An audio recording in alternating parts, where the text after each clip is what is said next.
Alright, magandang araw mga kababayan. Welcome back dito sa AJ Commentaries. Tayo mag-usap muli ng mga makabuluhang bagay patungkol sa politika, gobyerno ng Pilipinas, partikular na dito sa nangyayaring Senado. Pero, ang pag-uusapan natin ngayon, yung nilabas na hatol o desisyon ng Korte Suprema patungkol doon sa naghahain, isang guro na naghahain ng certiorari para ideklara ng Supreme Court na valid ang pagkakaluklok kay Sherwin Gatchalian. Pero bago po yan, huwag niyo po sanang kalimutang mag-subscribe, mag-comment, at mag-like dito sa ating video. Binabasa ko po yung mga comments sa mga nakaraan kong video. At sana po ay inyo po ako samahan, pakinggan natin ang ating mga paliwanag upang matuto tayo. Marami pong salamat sa inyo. Ngayon po, ang sabi po doon sa desisyon o sa hatol o sa nilabas ng Supreme Court, binabasura nila yung petisyon on the grounds, dahil daw lack of legal standing. Ngayon ang sinasabi ng ibang grupo, ayan, hindi pala valid ang pagkakaluklok kay Sharon Gatchalian kasi binasura ng Supreme Court yung petisyon. Kasi ang request nung nagpetisyon, i-deklarang valid ang pagkakaluklok kay Senator Gatchalian. Ngayon, binasura. Ang ibig sabihin ba nun, hindi na valid yung pagkakaluklok kay Sherwin Gatchalian? Ang sagot po natin ay hindi. Bakit? Hindi naman nila dinesisyonan yung reklamo eh. Ang sinabi nila, lack of legal standing. Ano ibig sabihin po nun? Ibig sabihin nun, sinasabi ng korte, binabasura namin itong reklamo mo, dahil hindi ikaw ang dapat na magreklamo. Walang epekto ito sa iyo, hindi ka nasaktan, hindi ka nadanyusan, etc. Hindi ikaw ang tamang tao na dapat maghain nito. Yun ang sinasabi. Ayun ang ibig sabihin ng legal standing. Hindi naman sinabi doon na binabasuran namin ito dahil illegal o hindi valid ang pagkakaluklok kay Sherwin Gatchalian. Ang sinasabi lang, lack of legal standing ang naghain. Dapat hindi siya.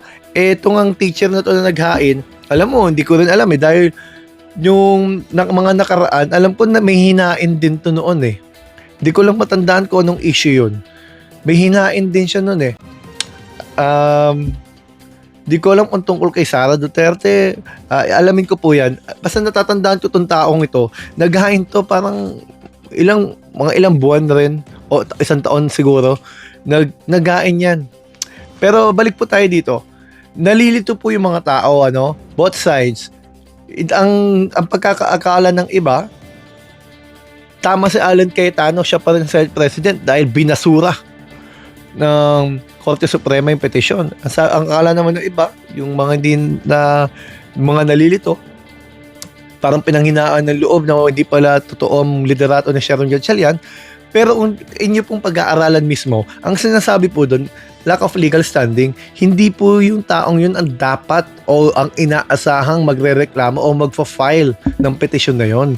Dapat daw iba. Siguro nga tingin natin dyan, ang dapat mag-file niyan, grupo ni Alan Cayetano kasi sila ang apektado mismo. Siya, partikular, siya natanggalan ng pwesto dahil sa pagkakaluklok kay Sharon Gatchalian. Pero syempre, may mga factor yan. Maaaring hindi siya mag-file ng petition kasi pag nag-file siya, lalabas doon, kinikilala niya yung pangyayari at nirereklamo lang niya yung pangyayari at until maglabas ng TRO temporary restraining order ang Supreme Court, kailangan sundin niya ang naganap na botohan. Kaya siguro hindi siya nagpa-file ng petition. Pangalawang punto, posible rin hindi mangailam ang Korte Suprema. Bakit? Kasi baka sabihin nila, political question yan. Bahala kayo dyan. Kayo bahala mag-ayos ng problema ninyo. Kasi sa mga nagdaang panahon, usually, ganun naman ang laging stand ng Supreme Court. Pag political question, hindi nila iniintindihan. O hindi nila binibigyan ng attention masyado dahil hindi nila saklaw yun di ba? May separation of powers. So, sinasabi nila doon na usually, ang sinasabi doon ayusin nyo ang problema ninyo. Kasi minsan matagal sila mag-release ng decision pagdating sa ganyan eh. Eh, maaari din naman masolusyonan kasi yon problema sa nangyari sa Senado sa mga pangyayaring pwedeng mangyari katulad na lamang pagka naging buo ng 13 ang grupo nila Gatchalian o kabilang grupo, kung sino man magkaroon ng 13, magkakaroon ng linaw kung sino ang maluluklok na Senate President. So hindi na kailangan mangialam ng Supreme Court. Pwede rin naman sa panahon na magpatawag ang Presidente BBM ng special session, doon din magkakaalaman din kung may sapat na boto ba ang isang panig. Yun lang naman yun eh. Game of numbers lang naman. Kaya siguro, ang tingin natin dyan, hindi mangingialam ang Supreme Court. Baka maunahan din naman sila pag nagkaroon ng 13 yung isa, para saan pa aralin nila yon, diba? At political question niya. Eh, ano bang epekto ng pangyayari nyo, ng pagkakabasura ngayon?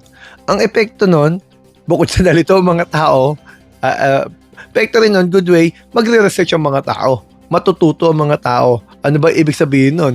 Yung legal standing na sinasabi nila. Pero isa sa mga epekto nun, ay magkakaroon ng siguradong yung parehong partido ng panahon para magnilay-nilay at mag-isip. Kung may sinasabi ang Supreme Court na hindi yung taong yun dapat ang magpetisyon, sa parehong kampo, maaari nilang maisip na dapat pa ba nilang ipetisyon o hindi na. Kapag ang grupo ni Gatchalian na magpetisyon, parang kinikilala nilang president pa rin ay si Alan Cayetano. Pero pag nagpetisyon naman ang grupo ni Alan Cayetano, particular siya, para naman niya kinikilalang tama talaga yung nangyari ng June 3. At hihintayin na lang niya ang desisyon ng korte. So sa mga bagay na yan, ang isang kasagutan lang dyan, sana magtagpo sila sa gitna. O kaya lumabas na yung pang-13 o pang-14 na miyembro. Ang alam natin, ang nabalitaan natin, may pang-13 na nga. Ano? Baka sa special session, pero medyo hesitant ang palasyo. Gusto ng palasyo, ayusin muna nila problema nila bago magpatawag ng special session, which is tama naman kasi baka mapahiya ang executive magpapatawag ng special session tapos bali walang numero, wala rin nangyari, nagsayang lang. So nakabreak po kasi yan at sa SONA pa ang pagbubukas muli.